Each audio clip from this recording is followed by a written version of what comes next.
What's going on, everybody? Welcome back to another video. I just wanted to give you guys a quick update on what happened today on the second day of the ORB challenge. So today I actually was looking at the NASDAQ and the micro gold futures, and I saw a nice setup eventually coming up on the gold. So the first thing I did was mark out that opening range high, which is the green line, and then that opening range low, which is this red line, on the 5-minute gold futures candle at market open. And then I jumped down to the 1-minute time frame, and I waited for price to pretty much break either that high or that low. Here it is, it broke that high.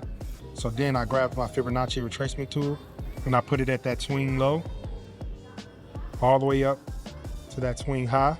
At this high point right here, I was waiting for price to come back to this 50%, and as you can see, it didn't come down to the 50%. It actually went to the 38%, but I don't enter on that. So I missed this move here.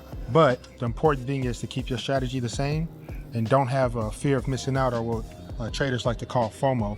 And I just waited patiently. And every time it made a swing low, I would move my Fibonacci retracement tool back up to that, wherever that new swing low was gonna be. And then I would just go ahead and keep marking that swing high as it would go up. And I just kept doing that as price went on.